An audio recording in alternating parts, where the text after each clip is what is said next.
পটুয়াখালী জেলার বাউফল উপজেলা বিখ্যাত তার মৃৎশিল্পের জন্য। এই উপজেলার বগা, বাউফল, কনকদিয়া একসময় পরিচিত ছিল মৃৎশিল্প নগরী হিসেবে। এখনও কোনো পালপাড়ায় ঢুকলে দেখা যাবে শ্রমিকেরা তাদের হাতের দক্ষতায় গড়ে তুলছেন মৃৎ সামগ্রী। বংশ পরম্পরা এই শিল্পের চর্চা করছেন অনেকে।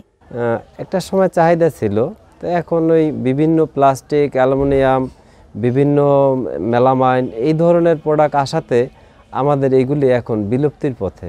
ক্রোকারিজ আইটেমের অনেক, ডিনার সেট, কাপ, পিরিচ, মগ, জগ, প্লেট, আগে ছিল আইটেম ৩-৪টা, এখন প্রায় আইটেম হয়েছে 40টার উপরে, 50টার উপরে। আমার প্রোডাক্টের মানে ডিজাইনও পরিবর্তন হয়েছে এবং মানে মডেলও পরিবর্তন হয়েছে, হওয়াতে এখন আমার চাহিদাটা অনেক বেশি।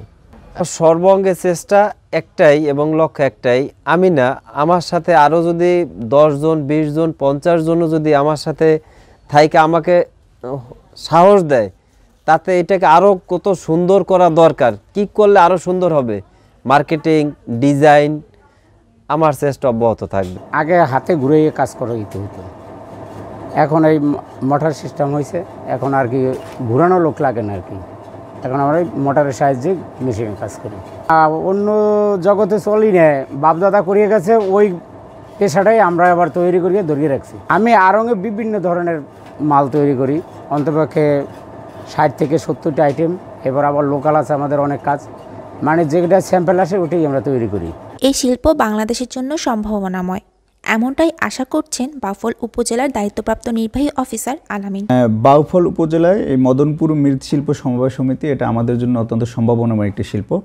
এবং আপনি জেনে অবাক হবেন যে বিভিন্ন এলাকা থেকে বিভিন্ন পর্যটক এই মৃৎশিল্প দেখার জন্য এ জায়গায় আসে এবং এটা সত্যি চমৎকার একটি সম্ভাবনাময় প্রকল্প।